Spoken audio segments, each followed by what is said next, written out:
नमस्कार. सुरुवातीलाच लाडकी बहीण योजनेसंदर्भात महत्त्वाची बातमी. नोव्हेंबर महिन्याचा 1500 रुपयांचा हप्ता कधी येणार? लाडक्या बहिणींचा मोठा प्रश्न. राज्य सरकारकडून दर महिन्याला मिळणाऱ्या 1500 रुपयांचा लाडकी बहीण योजनेचा ऑक्टोबर महिन्याचा हप्ता मिळाल्यानंतरनं आता सर्वांच्या मनात एकच प्रश्न डोकावत आहे. नोव्हेंबरचा हप्ता नक्की कधी येणार? याचं कारण म्हणजे सध्या राज्यात स्थानिक स्वराज्य संस्थांच्या निवडणुका सुरू होत आहेत. निवडणुकांची घोषणा होण्यापूर्वी ऑक्टोबरचा पैसा खात्यात जमा झाला.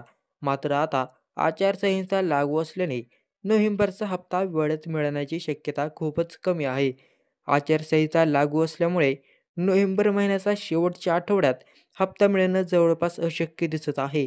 निवडणुका संपल्यावर म्हणजेच 3 डिसेंबर 2025 नंतर नोव्हेंबरचा हप्ता मिळण्याची अधिक शक्यता आहे. तरीही सरकारकडून याबाबत अधिकृत घोषणा अद्याप झालेली नाही. त्यामुळे महिलांमध्ये संभ्रम निर्माण झाला. मुख्यमंत्री माझी लाडकी बहीण योजनेची ई-के-वाय-सी सुविधा 18 सप्टेंबरपासून सुरू झाली आणि ही सुविधा पूर्ण 2 महिने उपलब्ध आहे. 18 नोव्हेंबरपर्यंत सर्व लाभार्थ्यांनी ई-के-वाय-सी करून घ्यावी, असं आवाहन महिला व बालविकास मंत्री अदिती तटकरे यांनी केलं आहे. धन्यवाद.